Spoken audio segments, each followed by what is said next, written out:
Buenas tardes, Bueno. buenas noches a todos.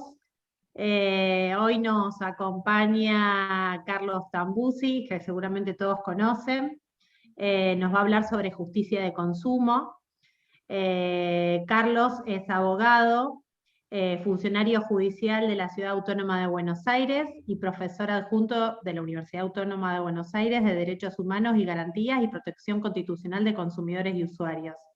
Es autor de diversas publicaciones y artículos, tanto nacionales como extranjeros, como así también es profesor de diversas... ¿Me suena? ¿No retumba? Ahí estamos. Es profesor de posgrados y de grado, así que bueno, Carlos, un placer muy grande tenerte y un agradecimiento especial tanto de ACONOA como del Instituto de Protección Jurídica del Consumidor de Rosario porque hayas aceptado esta invitación. Así que te cedo la palabra. Muchísimas gracias, Niña, muchísimas gracias ACONOA, muchísimas gracias Rosario. Es un placer para mí poder tener estos espacios para reflexionar sobre las cosas que nos apasionan y a las cuales de alguna manera le hemos dedicado la vida. Así que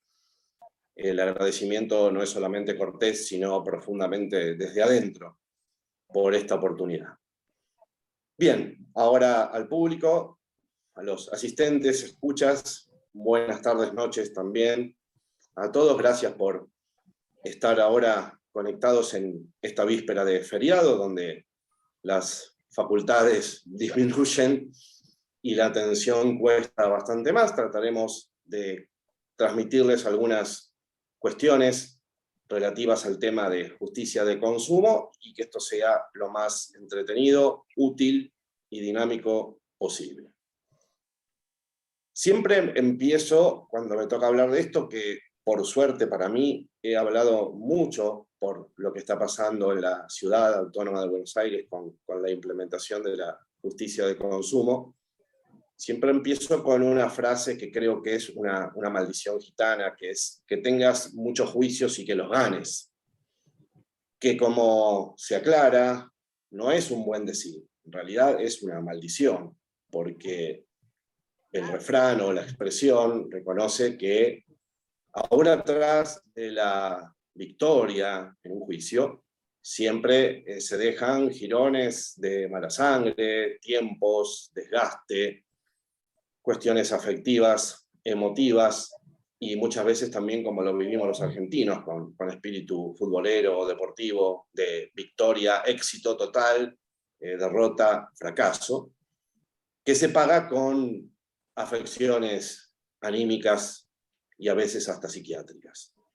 Y eso lo tenemos tanto abogados como litigantes, y en las cuestiones de consumo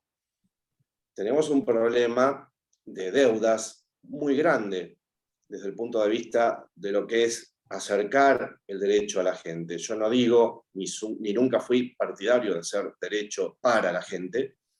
pero sí siempre creí que nuestra querida ciencia jurídica tiene que ser un instrumento para que la gente lo reconozca como que es algo que le ayuda a vivir un poco mejor, a vivir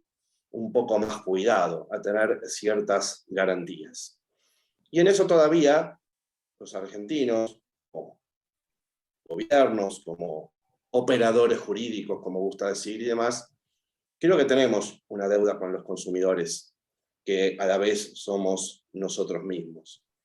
Porque tanto en grado, posgrado, como he sido presentado en charlas, en eventos, conversaciones informales y demás, la gran duda que muchas veces se nos plantea, e incluso colegas lo hacen, es cómo y dónde reclamar. La duda respecto a las garantías, la incertidumbre respecto de los mecanismos, el desconocimiento a veces de cómo se implementan y cómo se defienden en la cancha estos derechos de usuarios y consumidores. Y creo que esto, como tiene un origen que para nosotros los abogados es muy sagrado, que es la Constitución Nacional, es algo que nos tiene que hacer reflexionar profundamente sobre, bueno, de alguna manera la exigibilidad de esta deuda con los consumidores. Y esto es así porque el constituyente dijo en el artículo 42 que tiene que haber procedimientos eficaces para la prevención, para el planteamiento de conflictos de consumo. Y eficacia es una palabra que se desglosa en un montón más de adjetivos, es una palabra que se asocia con la idoneidad de los sistemas o de los mecanismos, es una palabra que viene de los derechos humanos, que la Corte Interamericana ha explicado en muchos fallos con respecto a qué se entiende por eficacia de los mecanismos judiciales, no necesariamente con respecto al consumidor, pero sí es un concepto que engloba características como una a la cual ya he hecho referencia, que los sistemas sean conocidos, que los sistemas sean accesibles, no solamente por proximidad al donde está el consumidor, sino también porque no tengan trabas o impedimentos de tipo económico, que ya vamos a referirnos en particular, o impedimentos o excesos de tipo ritual que los hagan complicados, inentendibles, lentos, que es algo que se habla mucho hoy como gran crítica a la justicia, que sean un espacio en donde se permita obtener tutelas anticipadas para proteger los bienes jurídicos en juego mientras el trámite avanza, por más abreviado que sea, de acuerdo a las normas que regulan el procedimiento de consumo, que permita acceder a, llámenlo como quieran, reparaciones integrales, reparaciones plenas, indemnizaciones justas. Es decir, la eficacia hace no solamente a que el recurso o el remedio judicial sea apto para la finalidad para la cual fue creado, sino también para que brinde una solución en tiempo y forma, de una respuesta,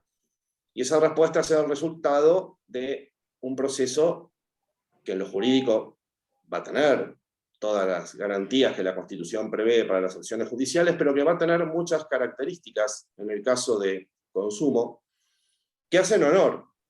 al desarrollo normativo y jurisprudencial de esta materia, a la consolidación de esta disciplina después de ya unos cuantos años de dictada la ley, que signifiquen, en suma, que no sea lo mismo litigar en nombre de un consumidor que litigar conforme a las pautas de derecho común. Va a ser absolutamente distinto por los principios que se aplican, por el sistema de responsabilidad, por los tipos de proceso, por las reparaciones que se otorgan, por la titularidad tanto individual como colectiva, por muchos otros aspectos más, y por esa razón muchas veces el demandado, sabedor de esto, lo que va a intentar es tratar de sacarnos del mundo de consumidores y cuestionarnos, por ejemplo, la legitimación activa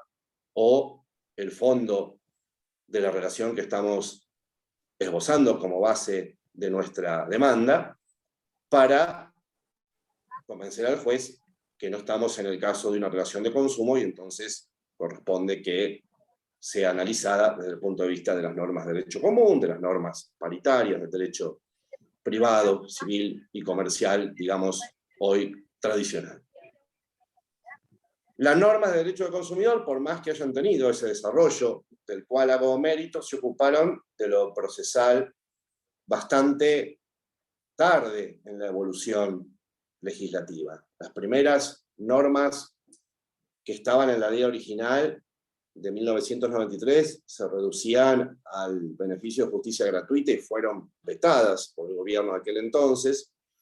Y hubo que esperar 15 años para que en el 2008 apareciera el artículo 53 con las pautas generales que rigen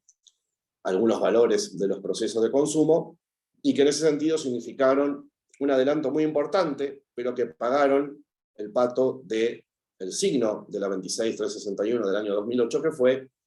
en muchos casos, poca claridad en términos elegantes o deficiencia en la técnica legislativa en términos bastante más sinceros.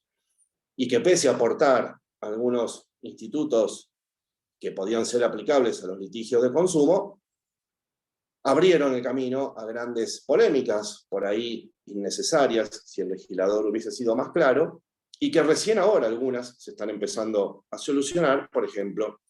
el alcance del principio de gratuidad. Pero más allá de eso, que son normas de la ley de fondo con influencia procesal, también hay una deuda que la política, en el sentido genérico de la palabra, como iniciativa, el federalismo, desde el punto de vista que esto incumbe en cada jurisdicción, a la Nación, a la Ciudad Autónoma de Buenos Aires y a las provincias, también debió haber reflexionado sobre la imperiosa necesidad de que los conflictos de consumo no pueden ser tratados, por lo menos con el prisma que corresponde, más allá de la nobleza de muchas decisiones, el acierto, la precisión de muchas causas que han sido objeto de sentencias que todos estudiamos, pero más allá de eso, el prisma de consumidor es completamente distinto a la competencia tradicional, civil y comercial que tenemos generalmente unificada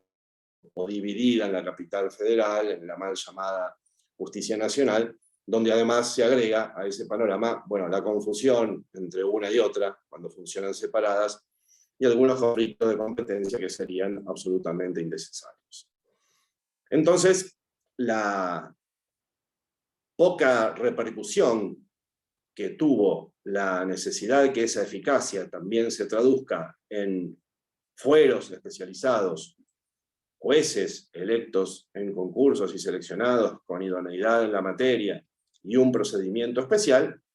es una deuda que creo sigue vigente, más allá del esfuerzo de la Ciudad de Buenos Aires, el trámite del Código de Implementación en Santa Fe,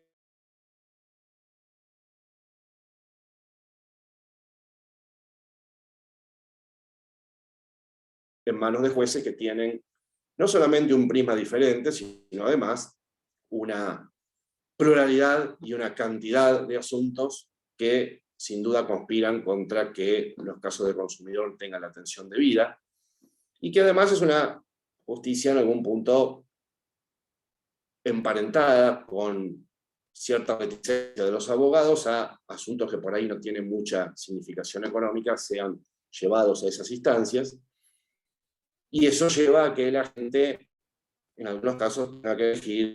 salud mental por impunidad y decida no iniciar juicios, o abogados que los desprecien porque son asuntos de menor cuantía, cayendo en el error de que consumo es sinónimo de eso. Y por supuesto esto también está en los cálculos de los proveedores, que realmente en sus políticas respecto a los conflictos que se puedan generar por su actividad, saben que hacer juicio es largo, es a veces también caro, complicado, y que, insisto, no está en el ánimo de camiseta, usando la jerga futbolística, en muchos casos de abogados y litigantes, llevar ese reclamo no resuelto o no resuelto satisfactoriamente a la justicia. Y esto es una deuda que los componentes de la Federación Argentina tendrían que entender y no caer en el cliché de que crear más justicia, si está bien pensada, racionalmente organizada y demás, es generar más empleo público y crear burocracia. ¿Qué tenemos entonces con respecto a los principios que tenemos que tener en cuenta cuando tenemos un caso de consumo y que están en la ley nacional, para después pasar a algunos aspectos particulares? La reforma del 2008 nos trajo, como les conté, la novedad del artículo 53, con normas de fondo que tienen influencia procesal. Esto es importante. La ley es nacional, se aplica en todo el país. Esto no va en contra del artículo 5 de la Constitución, por el cual las provincias pueden organizar su propia justicia, que es una facultad no delegada. Tengo, creo que, un micrófono abierto. Esto ha sido convalidado también incluso en cuanto al derecho de fondo por la Corte Suprema, en el caso Edelar, teniendo como marco el esquema protectorio básico, los estándares de la ley nacional. Las provincias también tienen facultades para innovar, particularizando, aclarando, especificando aspectos particulares con base en el umbral de la ley nacional.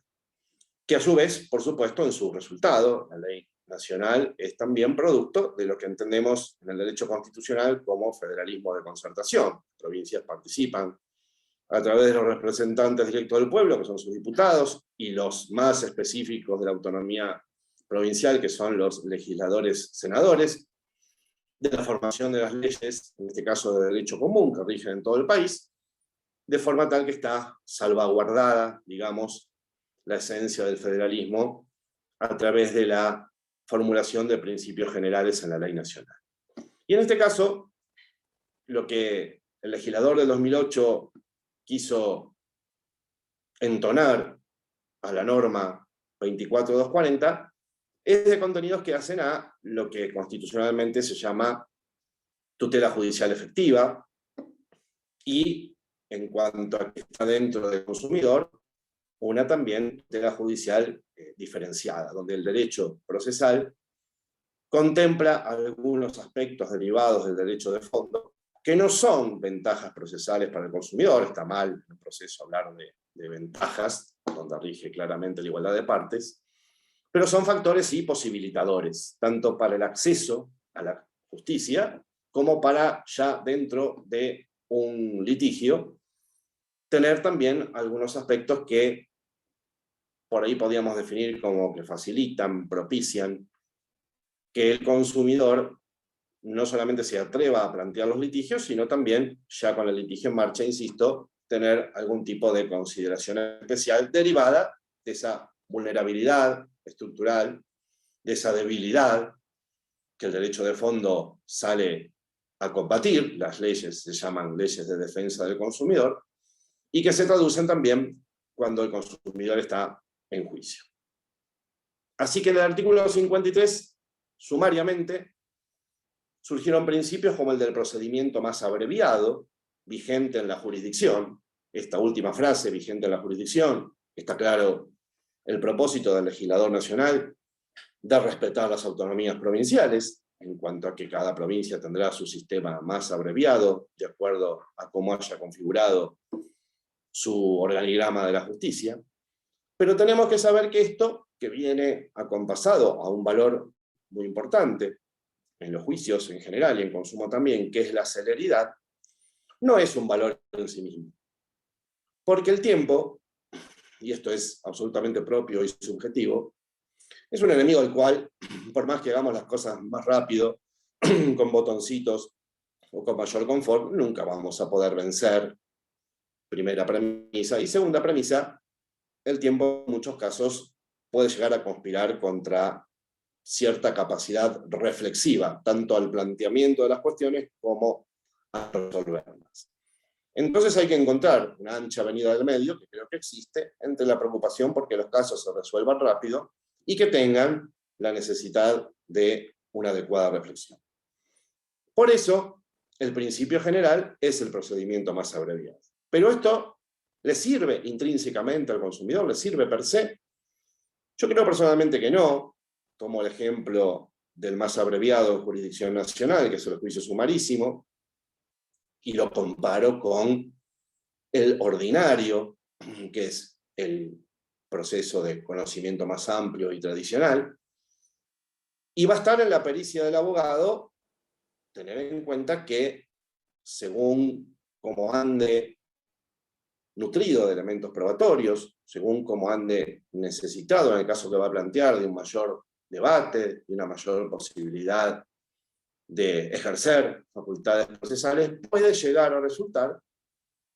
que tenga, como la ley le permite, la posibilidad de pedir al juez el apartamiento de la regla general y solicitar, digamos, la ordinarización del proceso.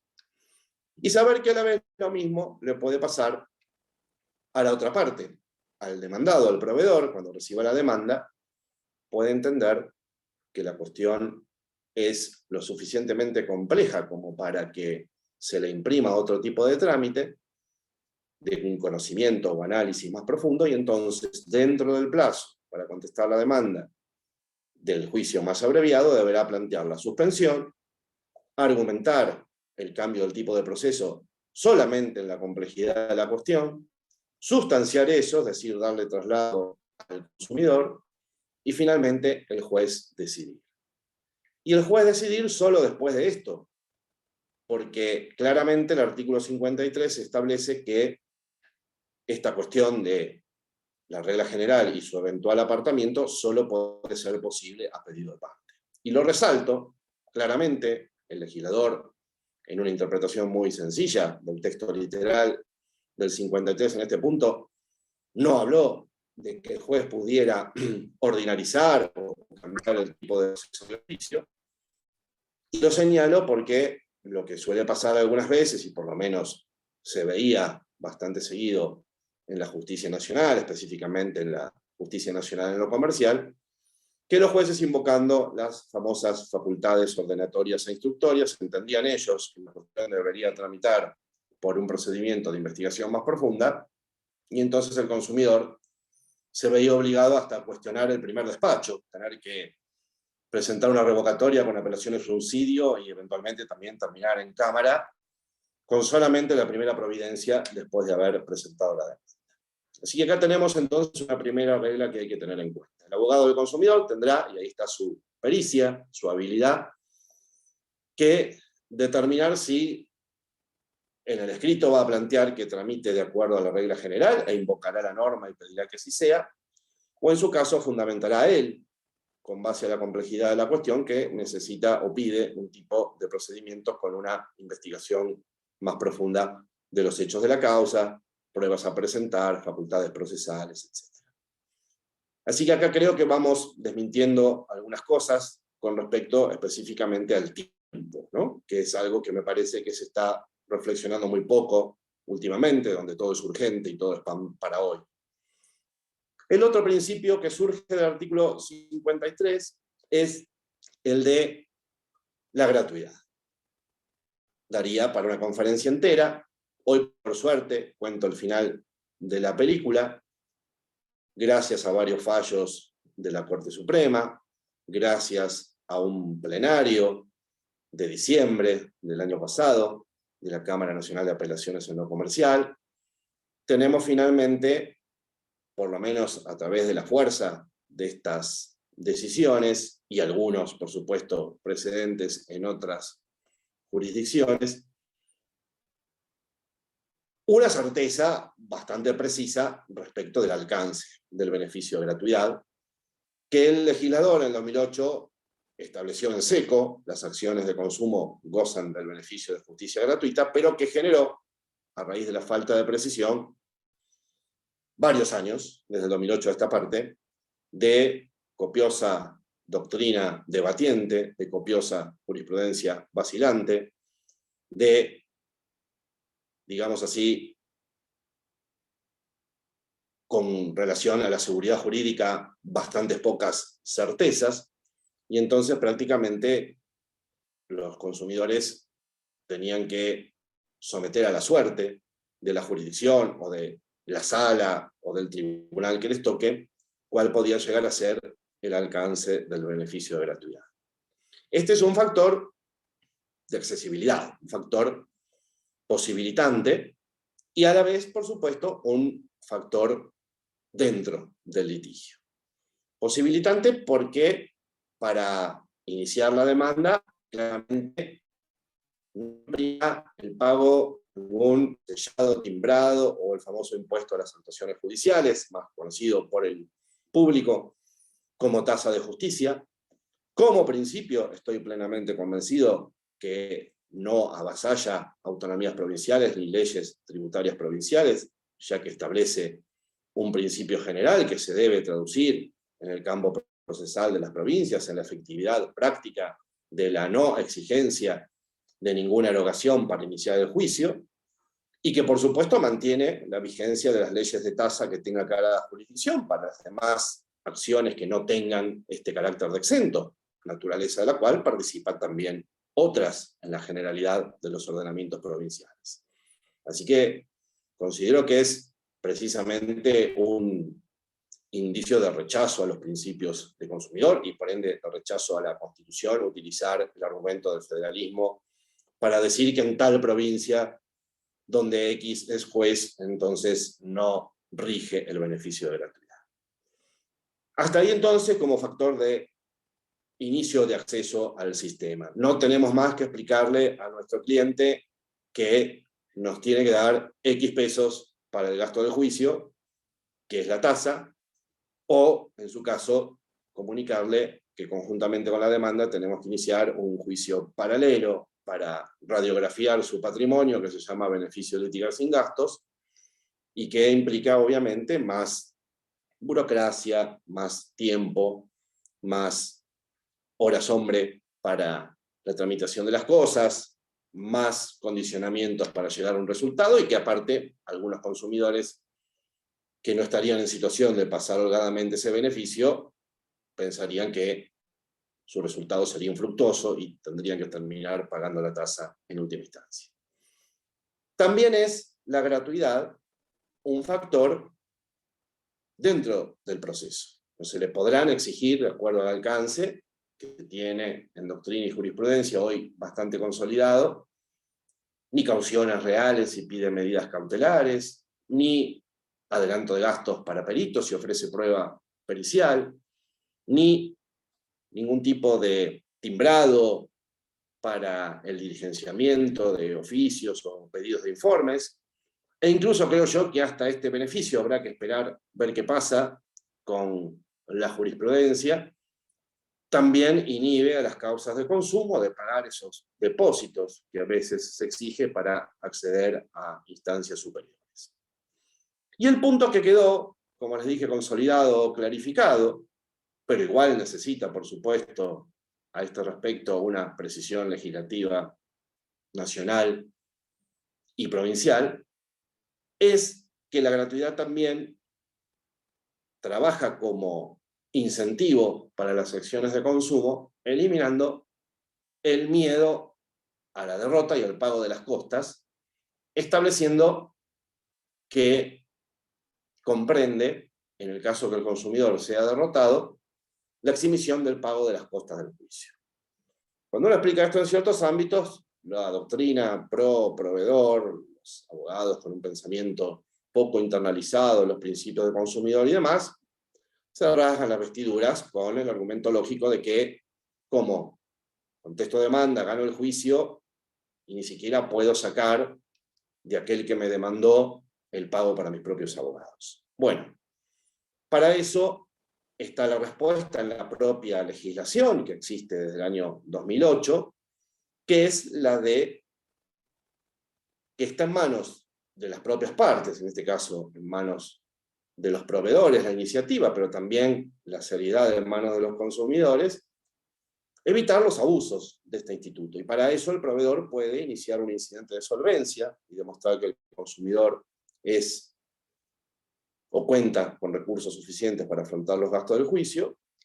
y el consumidor tendrá que ver en su caso la seriedad del planteo de gratuidad si se trata de alguna situación excepcional donde manifieste algún tipo de sobreexistencia de recursos para poder moralmente, aunque sea, ampararse en este beneficio.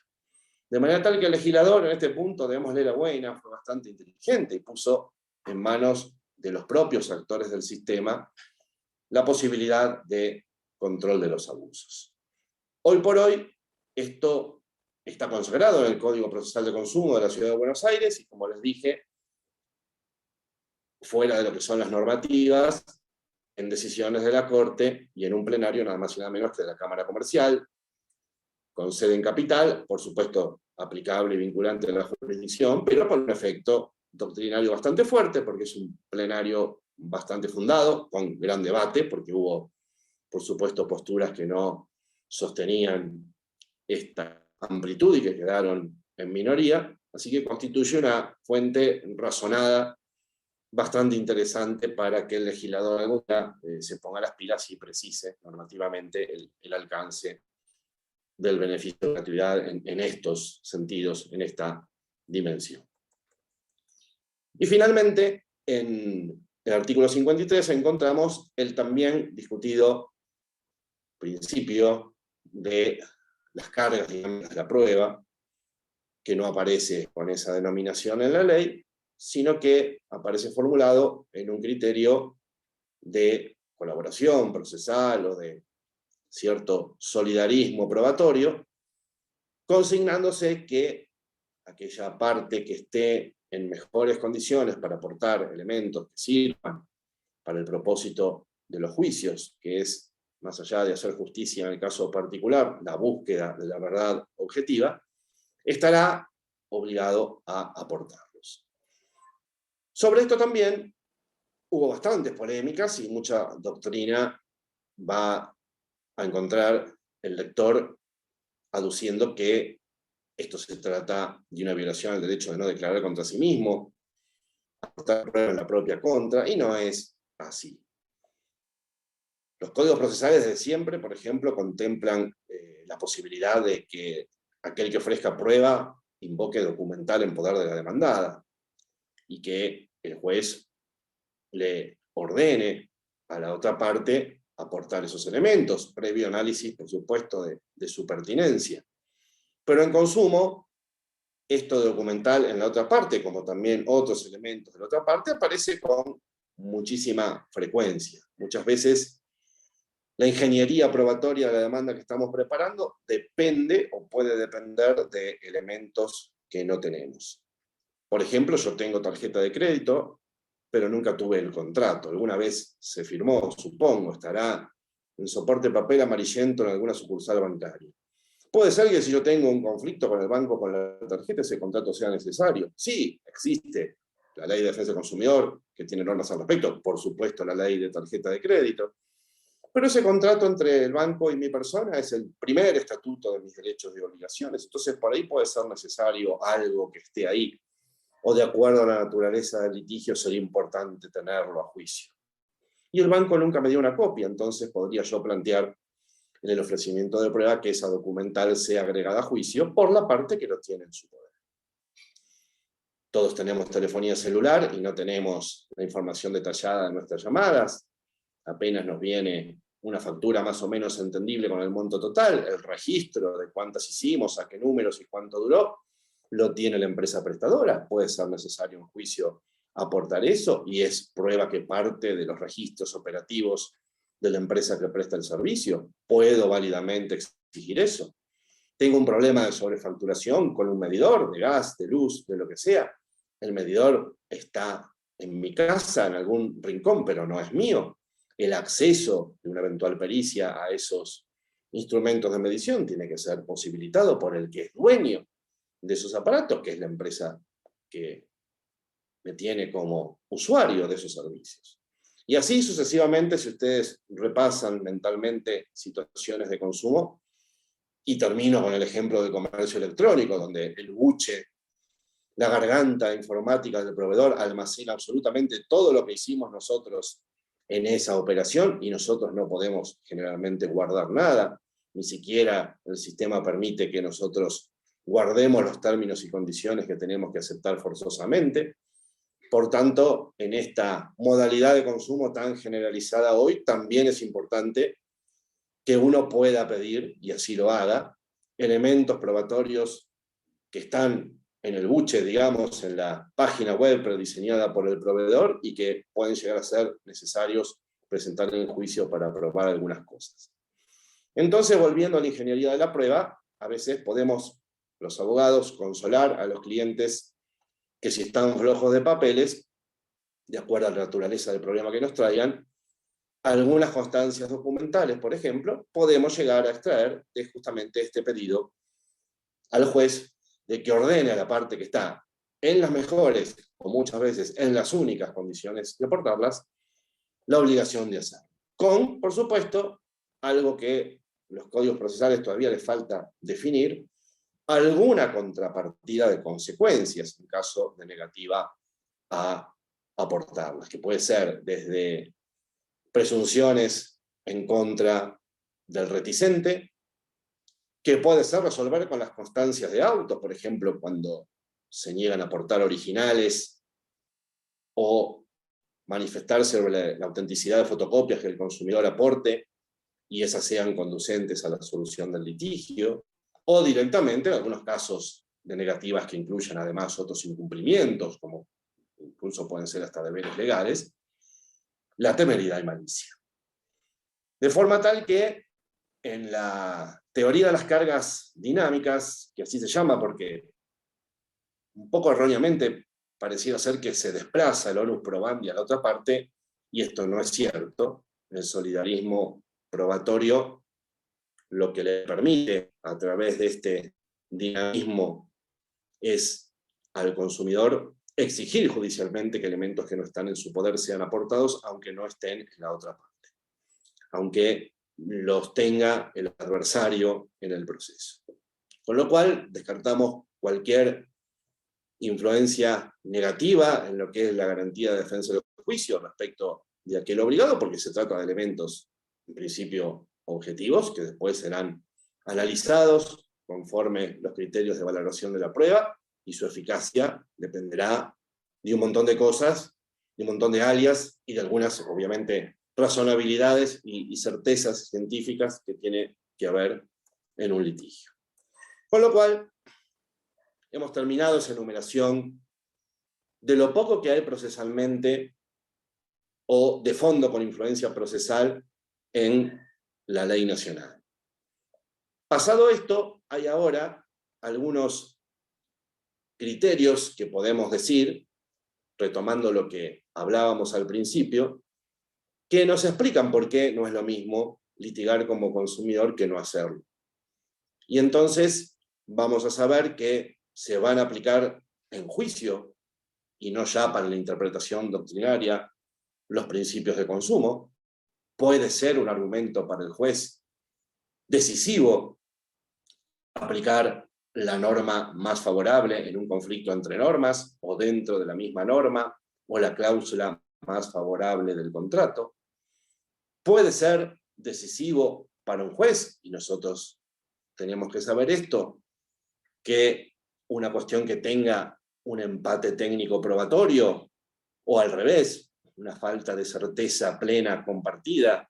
una ausencia de una dirección determinada de la decisión del litigio para un lado o para el otro, se resuelva con el principio indubio pro consumidor,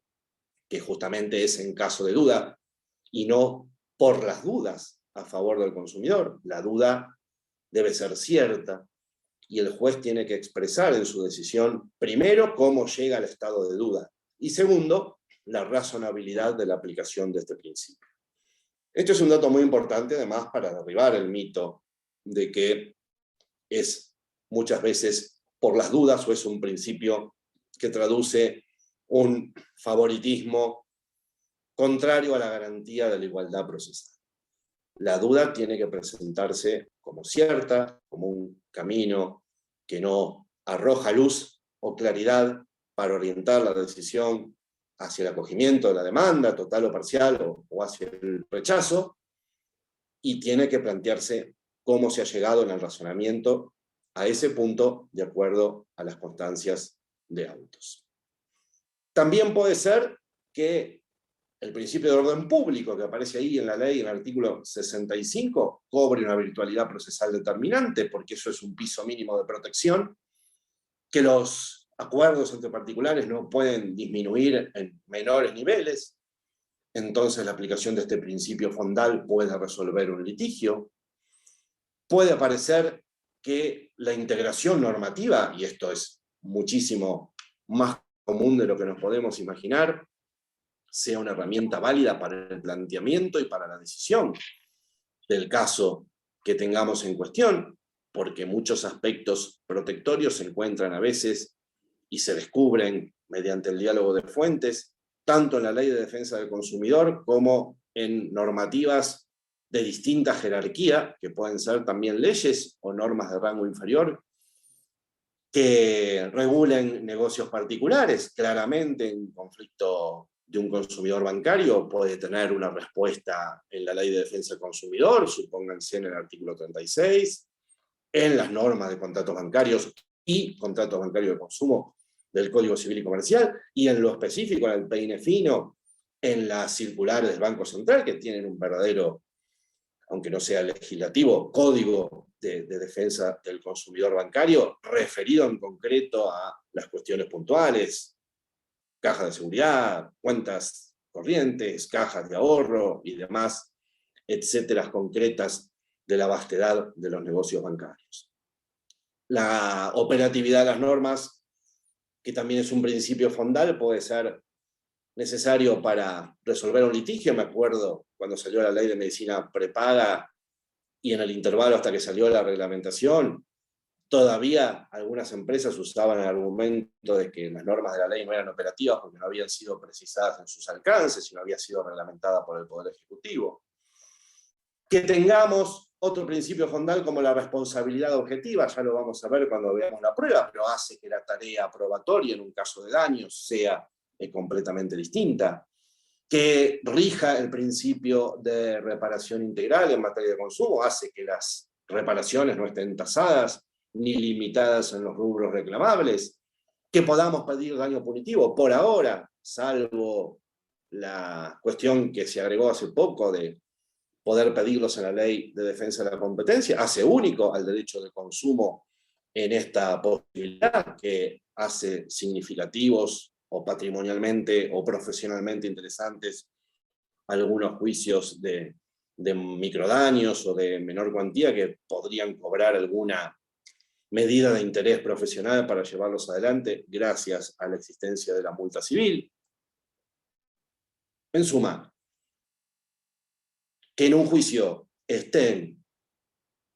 insisto, por ahí digo mal, a nuestro favor todas estas pautas, crean un panorama, que está mal decir más sencillo, pero sí diferente, favorable, propiciador, equilibrante en el proceso de lo que viene con necesidad de equilibrar en el derecho de fondo, a favor del consumidor actor. Que además goza de los principios, y acá simplemente los voy a enumerar, que impregnaron desde su origen y que el Código Civil y Comercial terminó de sellar para siempre, de pautas de derechos humanos a los asuntos de consumo. El trato equitativo y digno como valor en sí mismo, de hecho dignidad significa valor, la libertad de contratar, el principio de no discriminación, la situación especial acelerada por la pandemia, pero preexistente y redimensionada de un estadio tristemente superior a la vulnerabilidad original que llamamos hipervulnerabilidad, el criterio preventivo, que el Código, por suerte, nos ha aportado un buen panorama al regular la acción preventiva, pero que el legislador del 93, y por ahí en aquel tiempo pasó desapercibido para muchos, ya había previsto en el artículo 52 cuando decía que los consumidores, cuando dice, perdón, que los consumidores pueden iniciar acciones judiciales cuando sus intereses resulten afectados o amenazados. Así que ya estaba ahí la posibilidad de acudir a la justicia en auxilio preventor de la certeza posible de sufrir un daño en el marco de una relación de consumo. Además de todo esto, que va pintando un panorama que, insisto, los códigos procesales deberían contemplar y adaptar a los mecanismos de planteo judicial de casos de consumo, que los códigos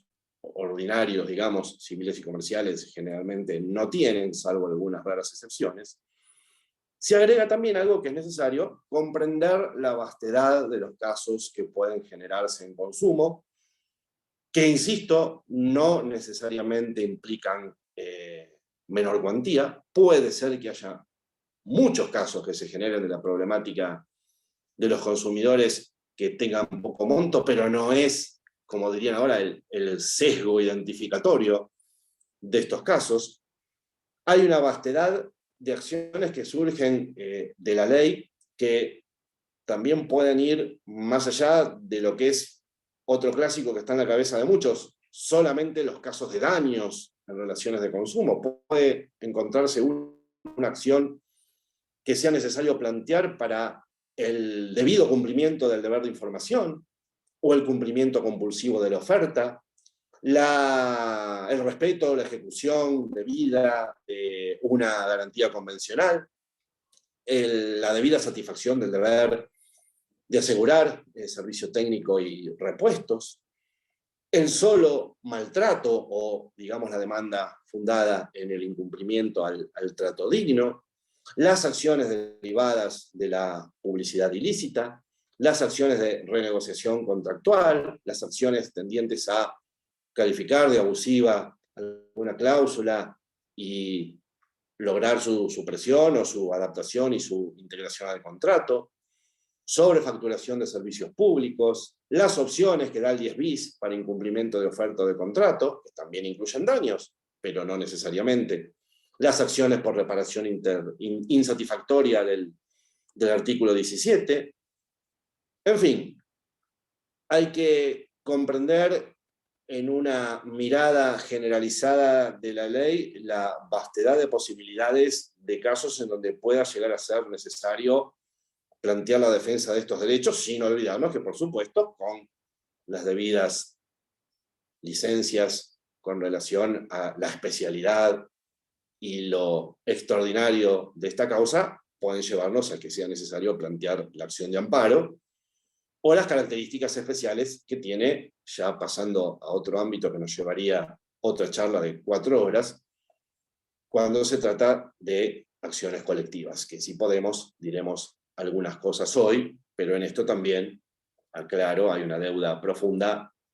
mayor que con relación a las acciones individuales, ya que a varios años, 6 del siglo pasado y 22 de este, no tenemos una normativa que dé un cauce procesal definido a este tipo de acciones tan útiles para englobar reclamos que por ahí individualmente no se llevarían a cabo por su impracticidad, por su antieconomicidad o por un montón de razones más. Los sistemas de consumo también tienen que contar con acción, como pasa en ciudad, creo yo,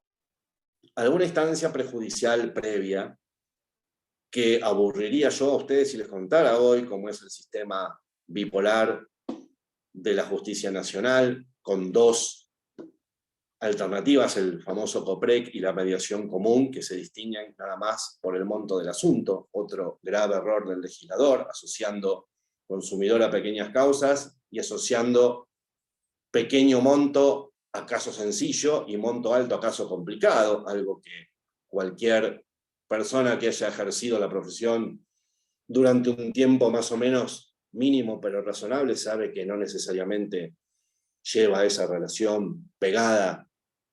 en cuanto a que monto chico es fácil y monto grande es difícil.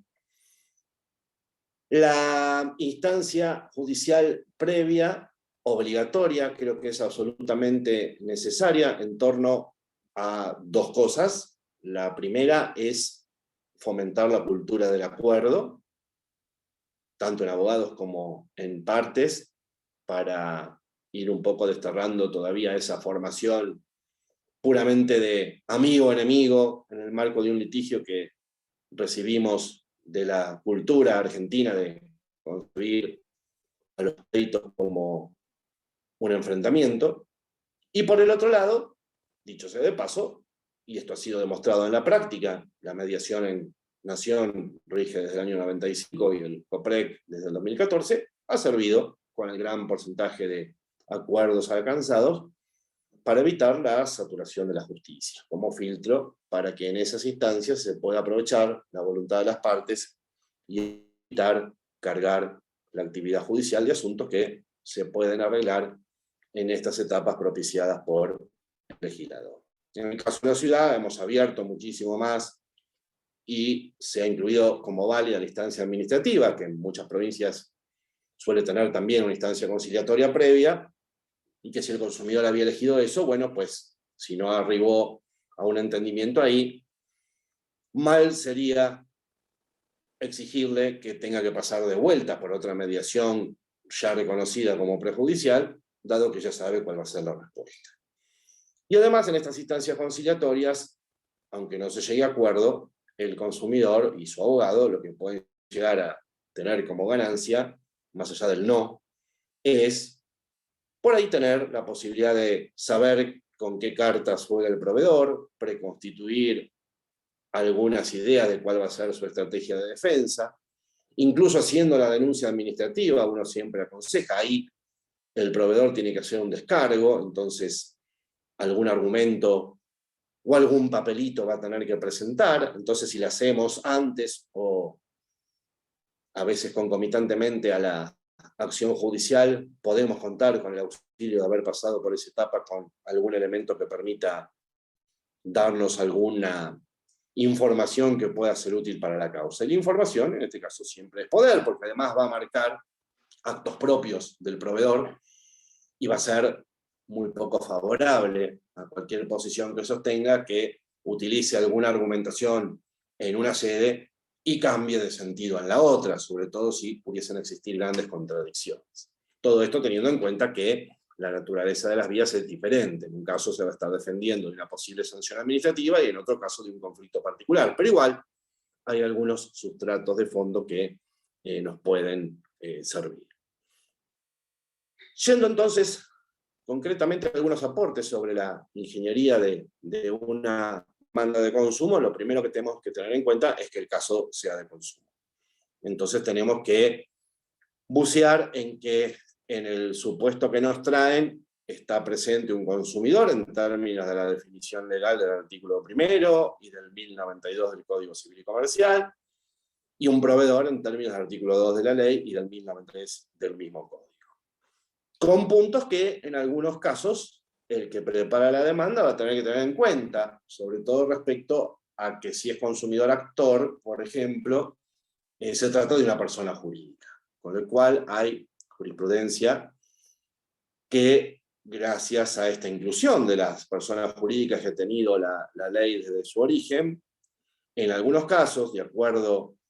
a cuál sea el elemento objetivo de la relación de consumo, cuál es el bien o el servicio que está en juego, y si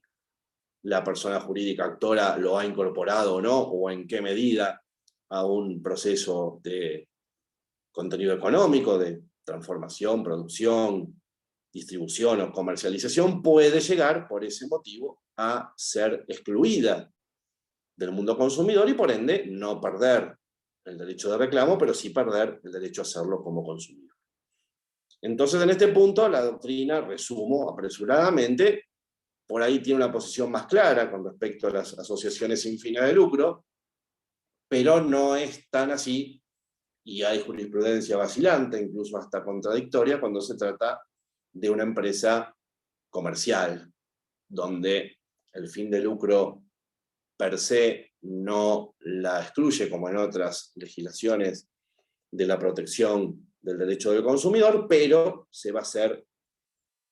hincapié en algunos parámetros. Uno ya lo dije, la incorporación o no a un proceso productivo, pero también el volumen de la empresa, el grado de vulnerabilidad que tenga con respecto a la que es su proveedora, y otros criterios más que nos tienen que hacer reflexionar bastante, y en eso va a ser importante estudiar la jurisprudencia de la jurisdicción donde tengamos que plantear la demanda, cuando nuestro cliente que pretenda protegerse en las normas del consumidor sea una persona jurídica. Con relación a los proveedores, ahí la cosa está un poquito más clara. La única exclusión expresa que hace la ley en el artículo 2 es la de las profesiones liberales. No discutiremos esto en esta charla, pero en el caso de las profesiones liberales está en el segundo párrafo, y en el primer párrafo dice claramente algo que en castellano es contundente: todo proveedor está obligado al cumplimiento de esta ley. Con lo cual, hace que esa excepción quede claramente ahí solitaria,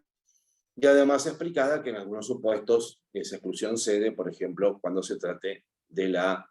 publicidad que hagan los profesionales liberales de los servicios que presten, o cuando el profesional sea a su vez también comerciante. Entonces, solamente en esa condición podrá ser indagado, digamos, respecto al cumplimiento de los principios del derecho del consumidor. En cuanto a la relación de consumo en sí, que es el vínculo jurídico entre el consumidor y el proveedor, que como parto de la base, algo ya hemos comentado, o alguna base tenemos todos los que estamos acá presentes,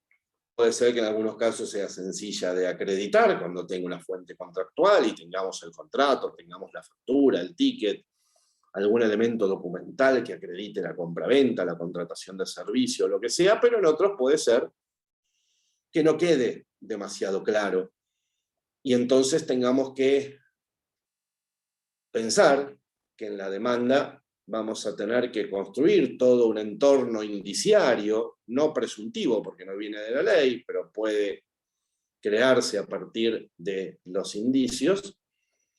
de que realizamos una relación de consumo. En algún momento, por ejemplo, fue célebre el caso de las empanadas pedidas por delivery que intoxicaron a un montón de gente y que obviamente todos sabemos que muchas veces el delivery o casi nunca nos presta la obligación de entregarnos el documento de venta. Entonces, ¿cómo construyo la contratación de las empanadas? Bueno, a través del llamado, a través de algún folleto, a través de las testimoniales de las personas que pueden haber sabido que se pidió tal cosa, la pluralidad de presencias en un lugar determinado por los que terminaron siendo afectados por las empanadas en mal estado, en fin, por dar un ejemplo bastante casero y si se quiere bizarro en esta noche de cómo se puede crear un entorno indiciario para que sin el elemento probatorio base podamos generar la convicción en el magistrado de que estamos ante una relación de consumidores finales, que se compró ese bien o se contrató ese servicio para destino final del grupo familiar o social que estaba en ese momento. Otra cosa que hay que tener en cuenta es, con relación a la prueba, que hay varios casos en donde tenemos que tener en cuenta que el deber de probar corresponde a la otra parte. La ley, sobre todo en su esquema de protección contractual, es un conglomerado de deberes que el proveedor debe cumplir y que justamente la carga de la prueba del cumplimiento debido de esos deberes, valga la redundancia, corre a cargo de quien los tiene a su cargo. Y que en temas como, por ejemplo, el derecho a la información, donde cualquiera se agarraría la cabeza diciendo ¿cómo pruebo que no me informaron? O ¿cómo pruebo que no me informaron bien? Entonces, debemos saber que gracias a que es una demanda de consumidor, nosotros nos bastaría con invocar la información ausente, incompleta o defectuosa, y corresponderá al demandado acreditar que esto no es así. Esto es muy importante tenerlo en cuenta porque el abogado que no está embebido de los principios del consumidor puede llegar a tener alguna suerte de pavor ante la orfandad probatoria o en su caso ante el desafío aparente de tener que probar un hecho negativo o de una prueba diabólica. Así hay que tener en cuenta muchas veces que en estos casos es un auxilio muy importante que resulta de la aplicación directa de los principios de derecho del consumidor. En el ordenamiento de la ciudad, y esto se hace por costumbre en la justicia nacional también, en el ofrecimiento de prueba se suele pedir la expresión de la pertinencia de ese medio de prueba en cuanto a los hechos que pretenden probarse con cada uno. E incluso en los testigos también está pautado no solamente la limitación del número y las normas que regulan la prueba testimonial, sino también vincular a tales o cuales testigos con hechos determinados afirmados en la demanda y que pretenden probarse con esas declaraciones. Esto hace a un valor ética procesal, hace un valor celeridad para que no se pidan audiencias testimoniales para llenar el ojo o para dar largas, y hace también, por supuesto, a la seriedad del procedimiento probatorio y al juicio de admisibilidad y pertinencia que tiene que hacer el juez, según el tipo de proceso que sea, en alguna u otra etapa, para decidir si esa prueba se va a ordenar su producción o no. En cuanto a la prueba en los procesos que incluyan daños, hay que tener en cuenta que si tenemos acreditado una relación de consumo, vamos a intentar hacer valer un derecho a la reparación de daños sufridos, pues entonces mientras la ley siga siendo como está, la responsabilidad va a ser objetiva. Esto quiere decir que no vamos a tenernos que ver en la obligación de probar ningún elemento subjetivo basado en la intencionalidad, que llamaríamos dolo, en la negligencia, que llamaríamos la culpa, del otro lado, lo cual hace la tarea, insisto, más fácil, está mal, digo nuevamente, diferente por el tipo de responsabilidad especial que tiene una razón de ser que sea de esta manera en el marco del derecho del consumo. Y va a ser a cargo del demandado la prueba de los eximientes, el caso fortuito, la fuerza mayor, la culpa de la víctima, la culpa de un tercero por la cual no deba responder, la que sea. Pero si se quiere, el consumidor no va a estar exento de probar la relación de consumo, el hecho, el daño, la relación causal, expresar los rubros que pretenda, su justificación, la prueba conducente a acreditarlos, incluso la estimación de la cuantía, pero la falta de necesidad de probar este factor de atribución, a quien haya hecho algunos, aunque sea pocos juicios de daños a lo largo del ejercicio profesional, sabrá que la hace bastante más llevadera a la hora de diseñar una demanda. Tenemos también, dentro del régimen general, y esto no es solamente propio de consumo, una herramienta que viene del código y que es fondal, pero que en un proceso tiene una utilidad muy práctica para los numerosos casos en donde el consumidor se ve inmerso, muchas veces sin saberlo, en un fenómeno de conexidad contractual. La posibilidad de la ley de fondo de plantear las excepciones, incluso el incumplimiento, frente a contratantes diferentes, en el cual aquella situación se produjo, genera una claridad legislativa a la hora de plantear los litigios que antes del código no existía o dependía de la apertura mental o del activismo judicial de los jueces. Y en consumo esto aparece muy seguido. Piensen en un contrato de turismo, donde tenemos viajes, excursiones, hotelería, seguros, todos contratos con sujetos diferentes y con objetos diferentes, pero ligados por esa finalidad común económica que el código exige y que, probada la conexidad, permiten utilizar estas herramientas. Así que este es un punto muy importante en la ingeniería,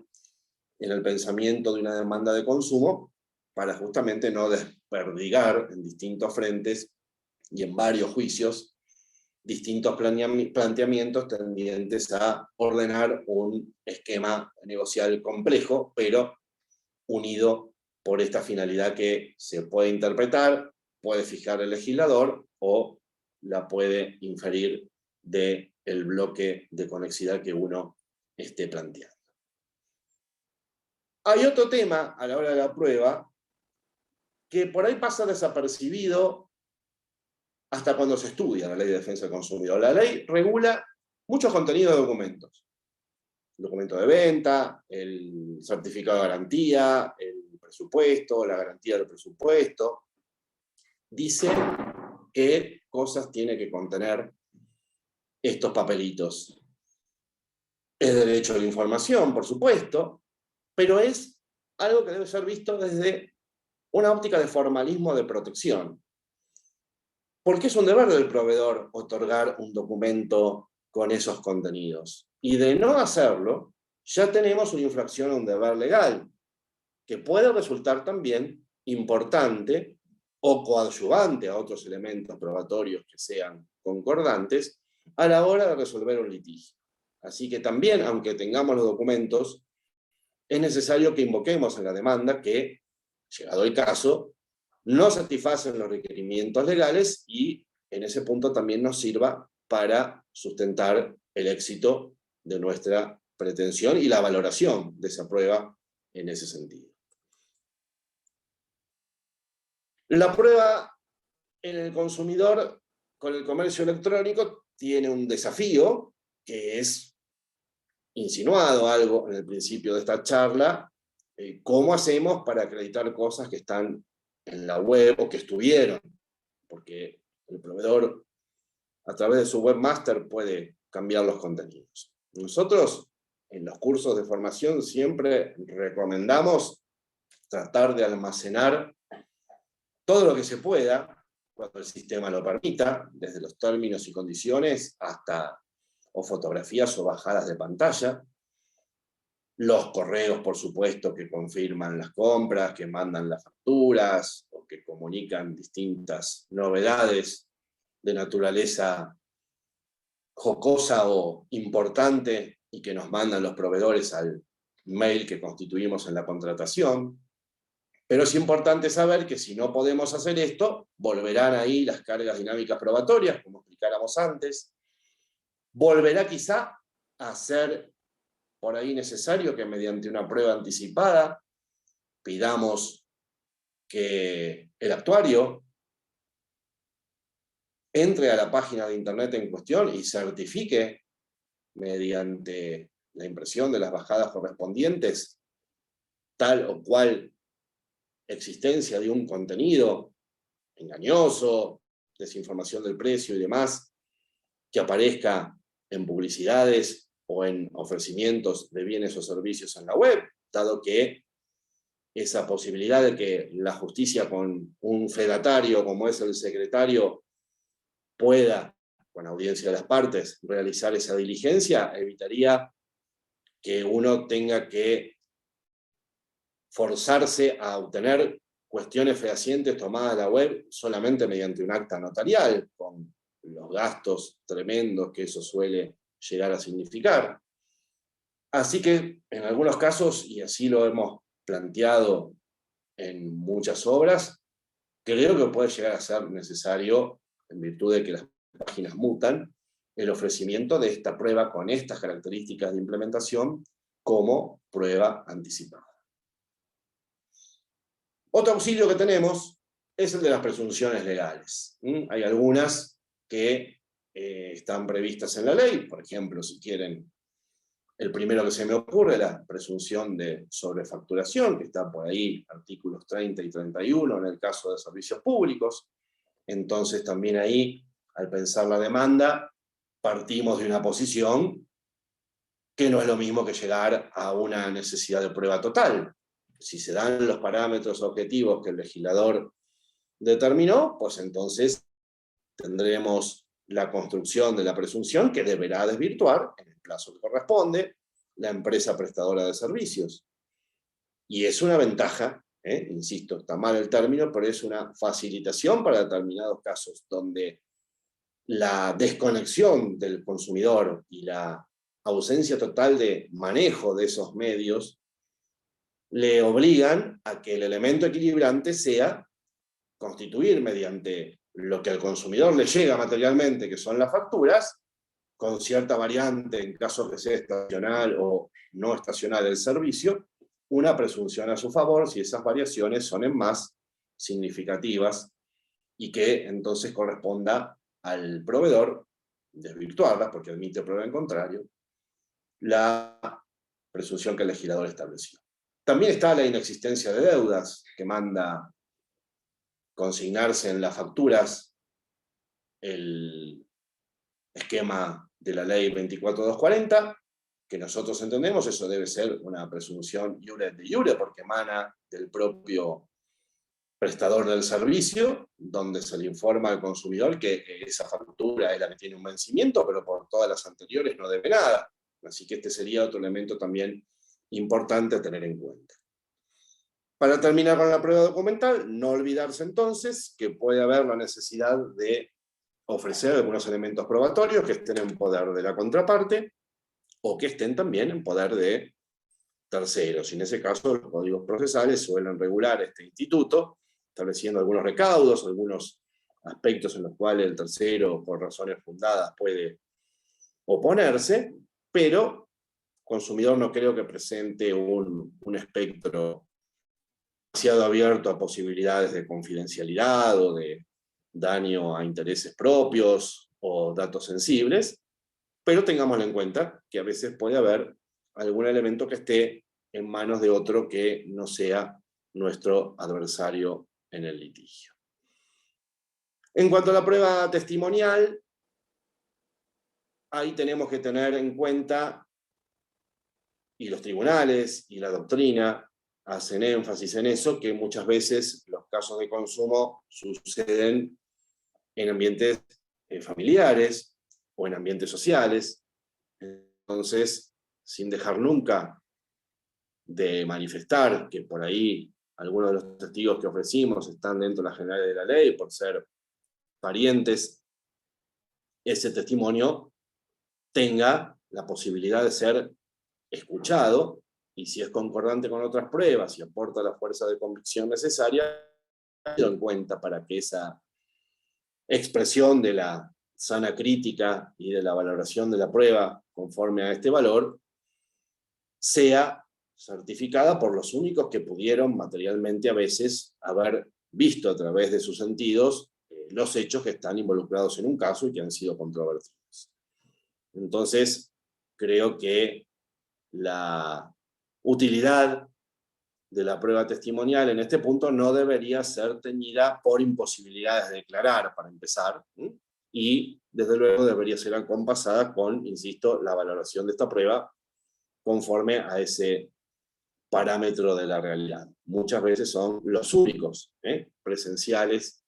de algunos hechos que pueden ser invocados en una causa de consumo. Con respecto a las pericias, hoy por hoy, volviendo al comercio electrónico, a la prueba web y demás, algunas cosas han dejado de ser cuestiones estrambóticas o imposibles. Tranquilamente una pericia informática no se ha aumentado más el personal o los técnicos expertos en estos temas, sino que además claramente hoy se puede saber si un correo electrónico fue emitido, cuál fue el emisor, cuál fue el destinatario, la fecha y el contenido, de modo tal que ya no es imposible meterse en un mundo tecnológico inescrutable, e incluso las pericias informáticas más avanzadas han sido puramente desarrolladas, dado que ha ido acompasado la especialización de la justicia, aunque siempre con un poco de delay o demora, como dicen, las fechorías que se pueden cometer a partir de los sistemas informáticos. Recordando que por el principio de gratuidad, aunque la prueba sea ofrecida por el consumidor, no se le pueden pedir adelantos de gastos, que en su caso el juez deberá incluso hasta evaluar la posibilidad de exigirlos a la otra parte. En el Código de la Ciudad, y les voy a hacer esta referencia unitaria muy breve, la prueba pericial también fue diseñada en su ofrecimiento y en su producción para sacarle todos los elementos de dar largas que solían hacerse. Los puntos tienen que estar en la demanda, el que contesta la demanda tiene que indicar dónde se encuentran los elementos que se van a periciar, tiene que haber una colaboración muy estrecha con el perito respecto a la modalidad de la diligencia.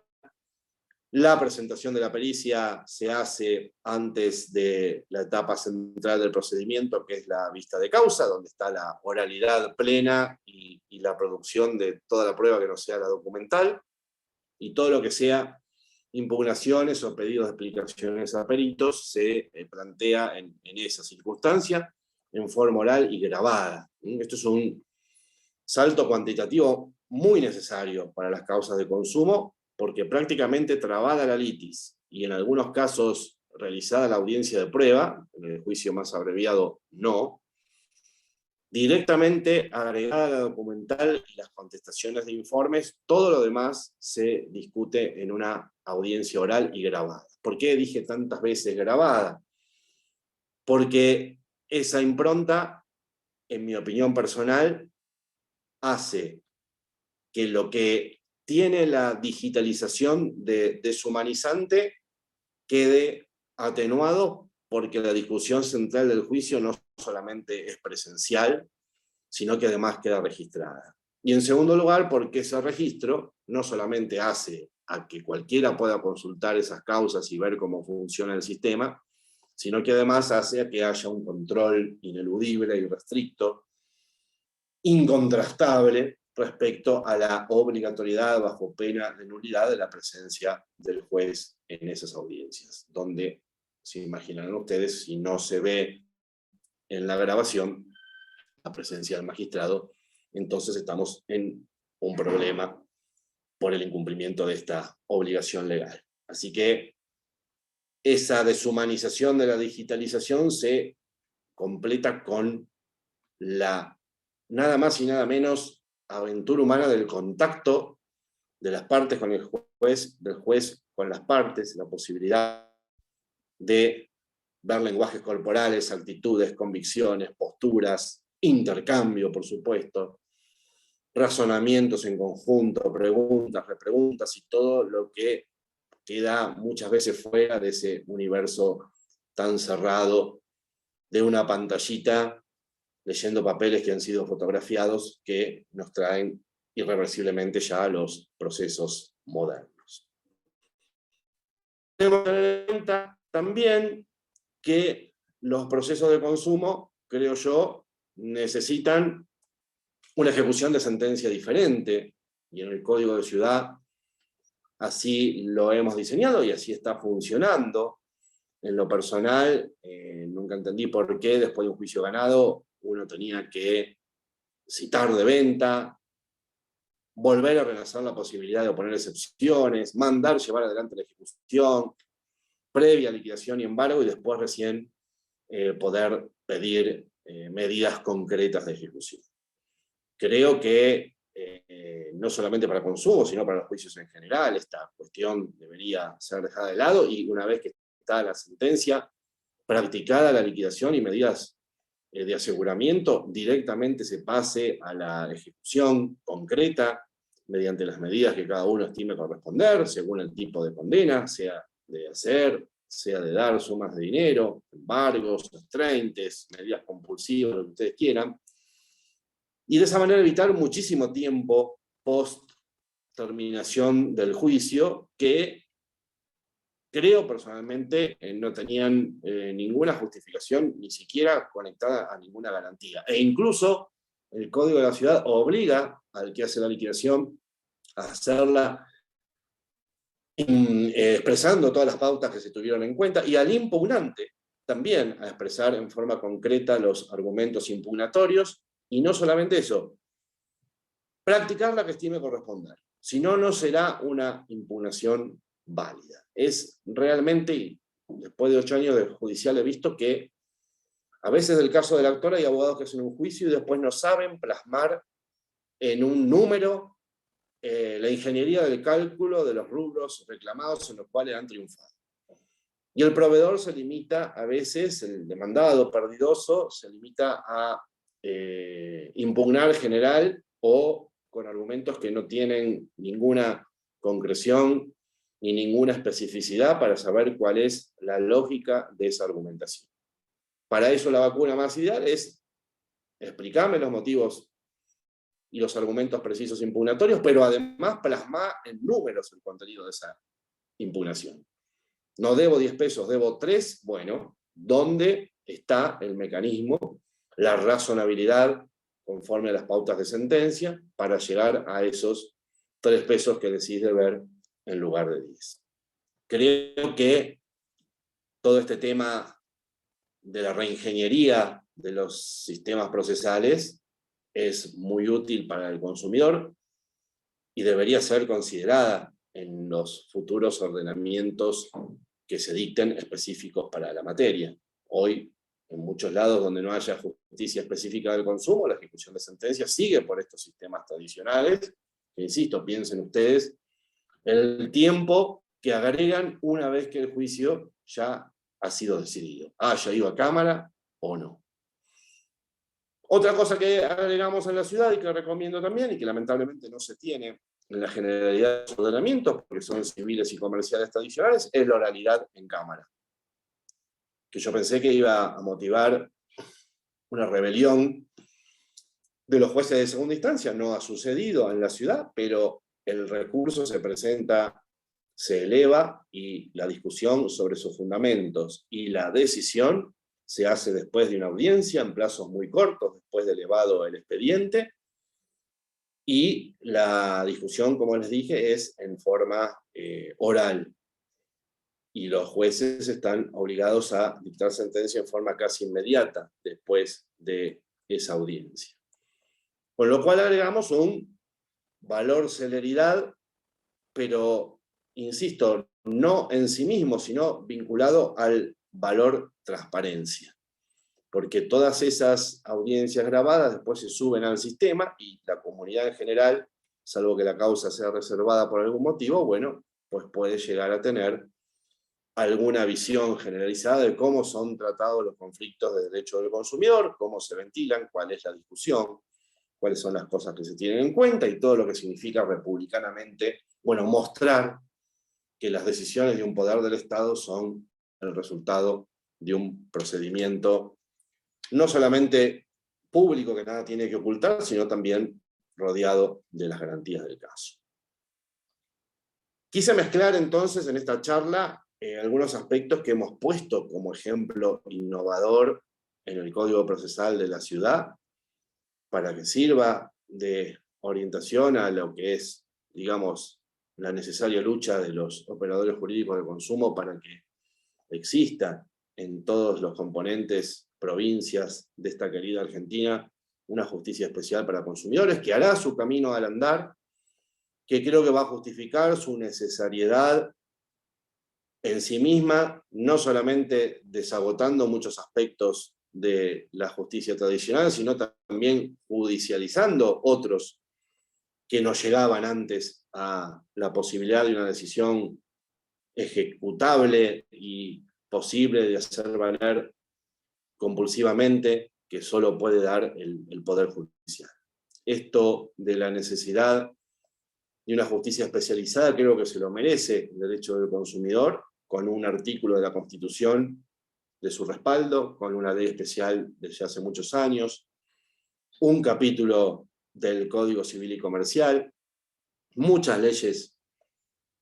y aparte el derecho público provincial de las constituciones que contemplan su protección, la integración normativa en negocios específicos y en normas de menor rango que complementan esos bloques protectorios que a veces podemos usar para argumentar nuestros casos,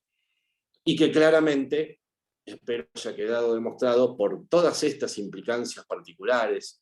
principios, sistemas de responsabilidad, lógica de los procedimientos, accesibilidad, facilitación, nivelación en el mismo juicio de los factores que son desnivelados en la realidad y que le impiden al consumidor a veces la decisión misma de llevar una causa a la justicia, bueno, tienen que ser corregidos a través de normas inteligentes y garantizadoras en el buen sentido de la palabra. Así que este es el aporte que quería dejarles hoy. Espero que haya servido, más algunos tips profesionales modestos de varios años de litigante y de varios años de judicial al mismo tiempo. Así que estoy ahora dispuesto a que, si hubo alguna inquietud o alguna pregunta, podamos conversarlas y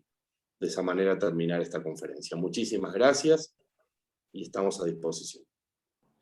Bueno, Carlos, buenísimo, muchísimas gracias. Tocaste, me parece, que todos los problemas e inquietudes que tenemos en nuestra vida profesional. Ahí está José Sayán, que me dijo que iba a escuchar, que no iba a poder prender la cámara, pero veo que sí nos estaba escuchando. Saludamos a José. Y hemos visto su imagen en algún momento. Bueno, anda por ahí, evidentemente. Y Belén lamentablemente no pudo porque está viajando, pero manda sus cariños también. ¿Sabes, Carlos, que voy a volver atrás varios minutos en lo que decías, con este tema del beneficio de justicia gratuita y el incidente de solvencia?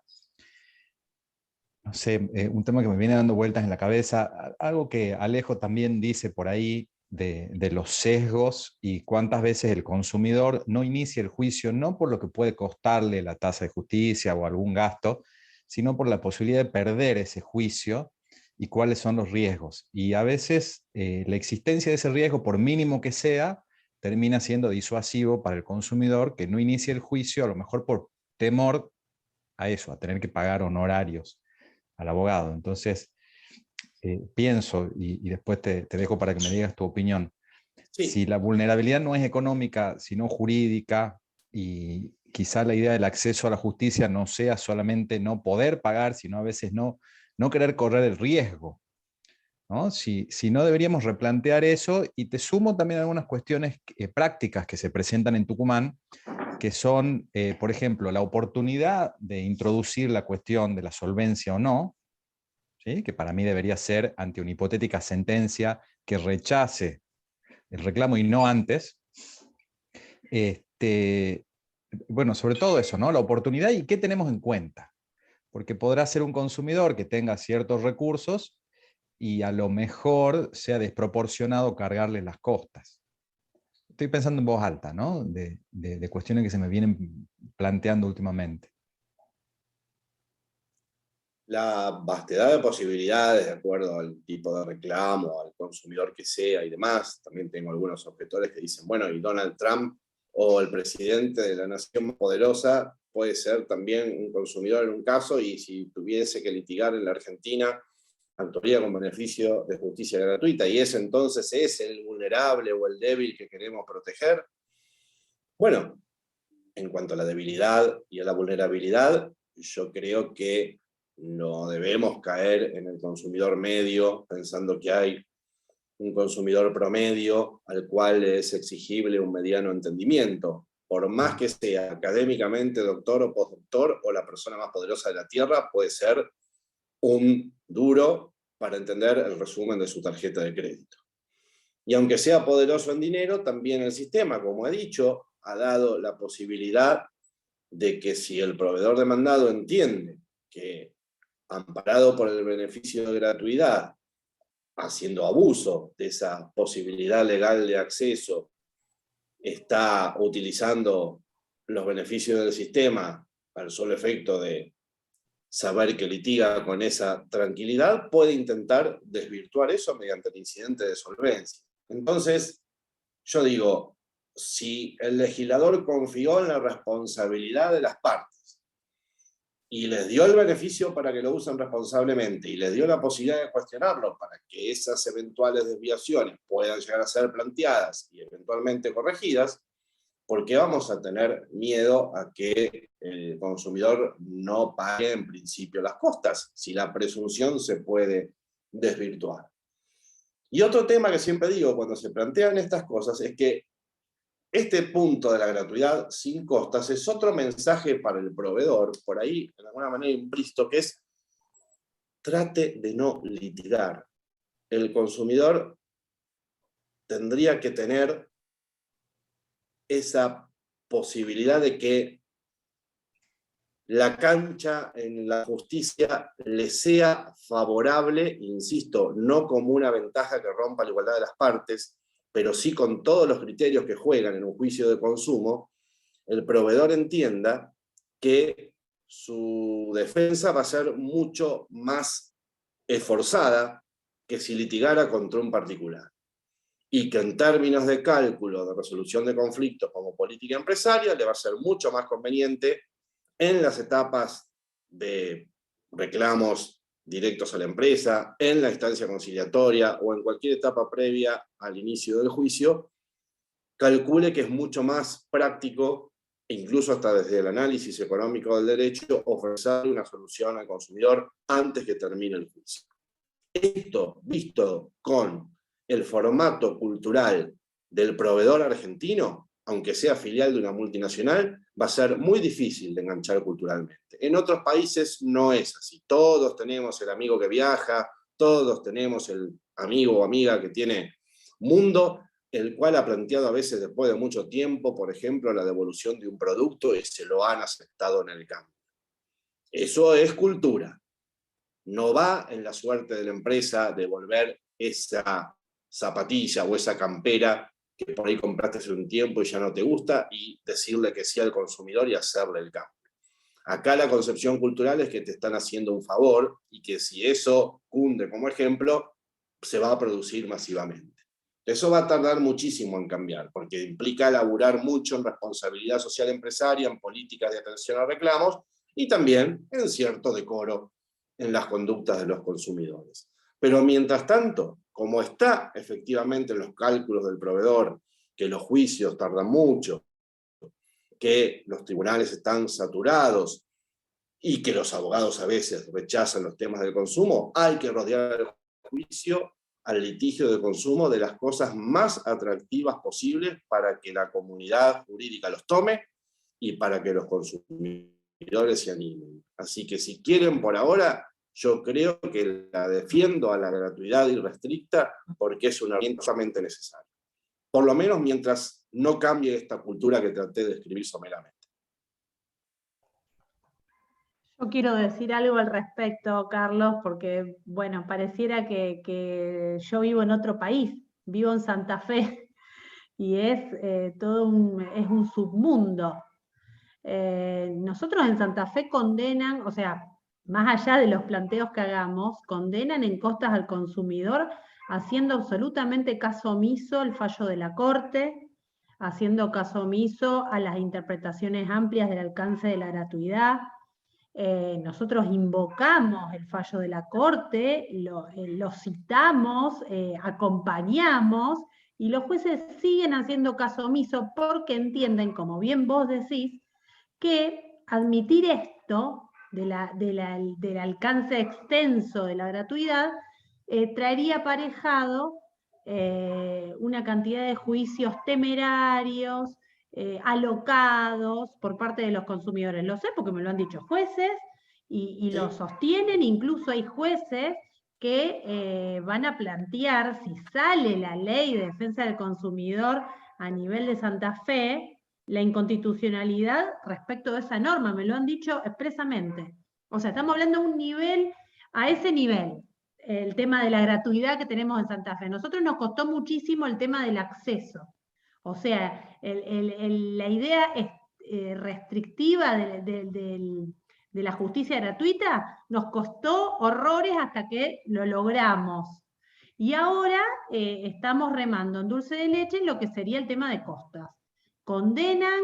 incluso condenan en costas, suponete en una sentencia en donde admiten casi todos los rubros, y hay 2 rubros que no admitieron, condenan en 30% en costa al consumidor. Una cosa de locos. Yo te lo quiero decir, porque también el que litiga en Rosario no me va a dejar mentir al respecto.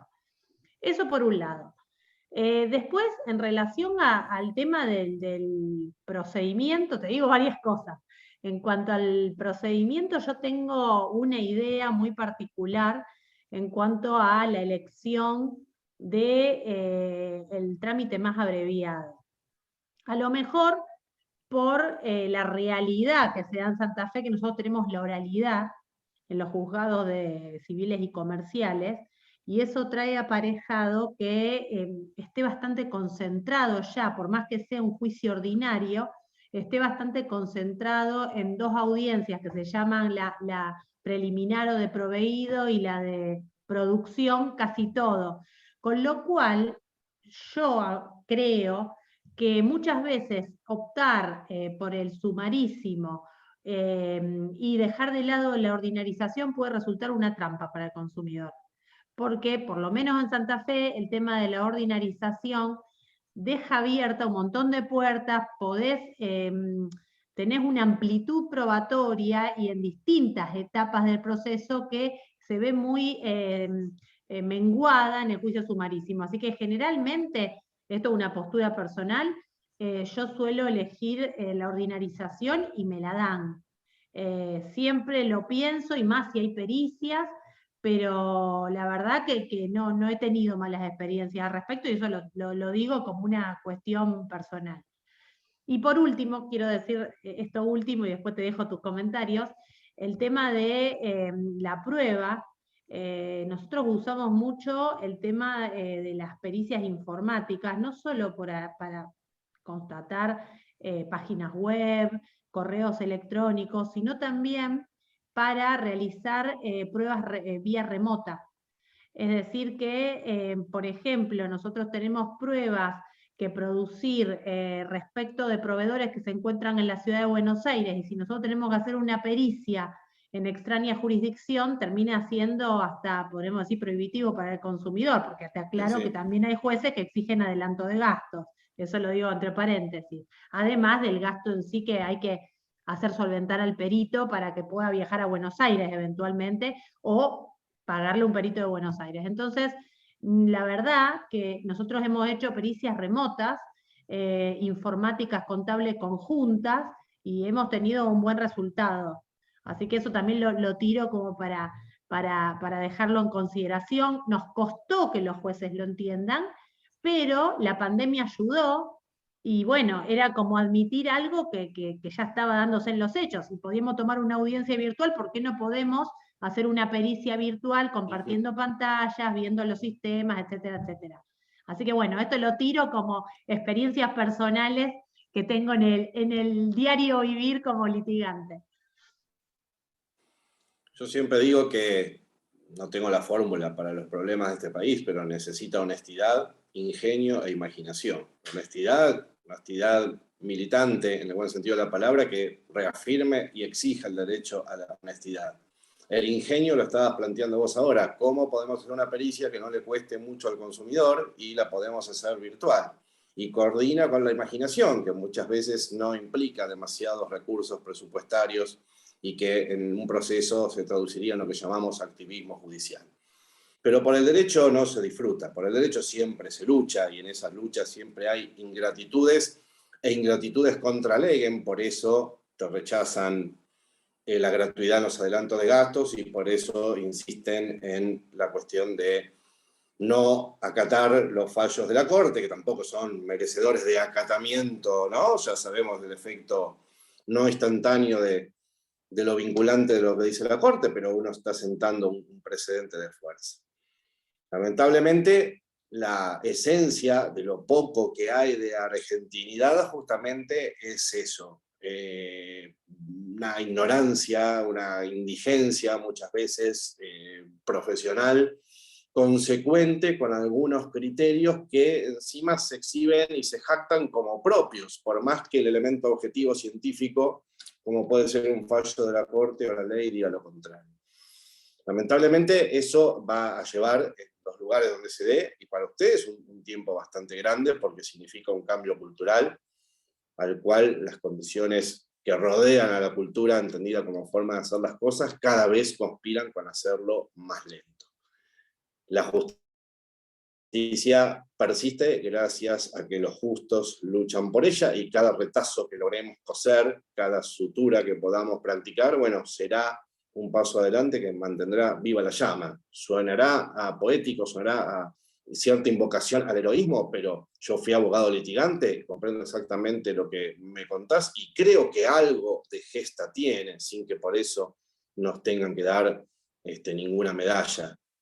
Pero sí tendríamos la satisfacción de haber logrado solucionarle el problema al cliente. Mientras tanto, sirve todo esto que hacemos, hay un qué hacer, hay una tarea que no puede dejar de realizarse, que es difundir esto y seguir planteándolo, hasta que en algún momento, ya sea por la biología, que se lleve a los que no se adaptan al formato de consumo en sentido moderno, o la responsabilidad de la judicatura entienda que hay algunos criterios que son objetivamente aplicables, y que está todo el cauce constitucional y procesal para aplicarlos. No me queda otra que hacer este consuelo de palabras generales, pero coincido plenamente con la representación caótica de la crítica y de lo que me resumís que tienen que enfrentar diariamente en el ejercicio de la profesión. E insisto, esto los consumidores lo sienten, lo que vos contás, porque el abogado se los cuenta también y se lo transmite, y esto los proveedores lo saben. Entonces ahí está claramente a dónde se inclina la balanza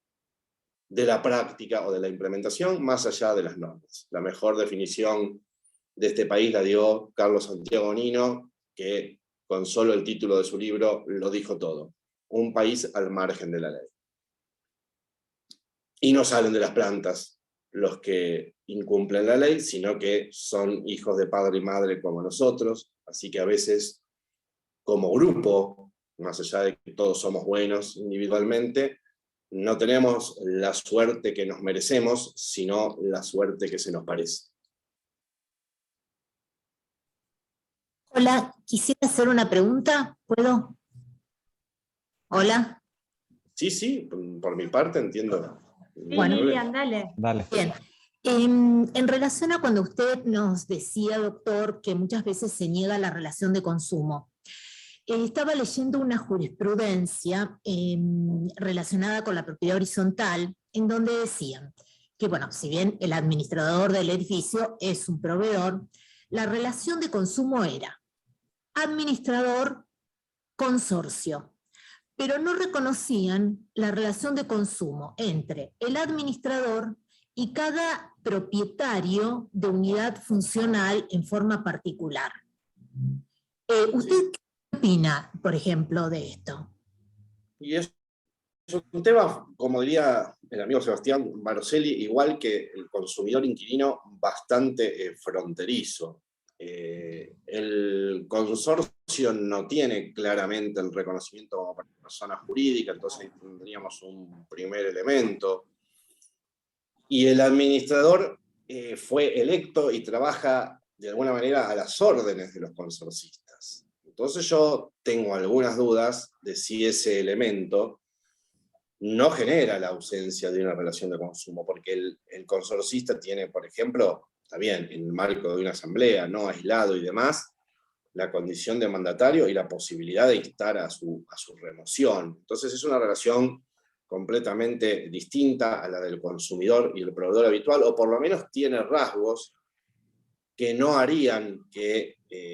esto se trate claramente y diáfanamente de una relación de consumo. ¿Tiene debilidad el consorcista frente al administrador? ¿Y cómo la va a tener si lo elige en la asamblea y puede pedir la rendición de cuentas y lo puede remover y ejercer todas sus facultades consorcistas? ¿Tiene vulnerabilidad, que sería el otro elemento definidor de un consumidor? Y creo que con los mismos argumentos me generan algunas dudas. Acá en la ciudad alguna jurisprudencia ha resuelto esto en términos que no es relación de consumo. Yo no he digerido, por decirte alguna metáfora clara, todavía en mi fuero interno una posición definitiva, ni he escrito todavía nada al respecto, lo sigo teniendo como un supuesto dudoso, pero te imaginarás por las señales que te doy que yo me inclino a pensar que no estaríamos cercanos a lo que el régimen intuitivo consumidor busca proteger. Lo cual no quiere decir que el consorcista esté desprotegido y que el administrador se impune, claramente. No lo serán por las leyes de consumo. Tengo casi la certeza de eso. Y más o menos traté de explicarte las razones. Bien, muchas gracias, muchas gracias. Bueno, de nuevo, Carlos, muchísimas gracias. Se nos hicieron casi las 9 de la noche, de un casi viernes, como decías al principio. Así que te liberamos, te agradecemos infinitamente, hemos disfrutado muchísimo. Y como te decíamos, tocaste temas muy sensibles para todos que hacen a nuestro quehacer cotidiano. Así que gracias por estar siempre. No sé, Paula, si quieres decir algo. No, súper agradecida, Carlos, muy claro, muy práctico, es lo que necesitamos los abogados, escuchar lo que escuchamos. Así que bueno, y hacer catarsis de todo lo que vivimos, pero bueno, yo creo que de a poco el abogado es el que va haciendo camino al andar y con los planteos va haciendo los logros. Es difícil, hay que lucharla, pero yo creo que los frutos se ven. Así que bueno, mil gracias por acompañarnos. Por Y favor, a espero todos que los les haya asistentes. servido. Espero que les haya servido a todos también y quedamos a disposición. Tengan un buen día de la patria y nos vemos la próxima. Bueno, chao. Chao a Chao, todos. gracias.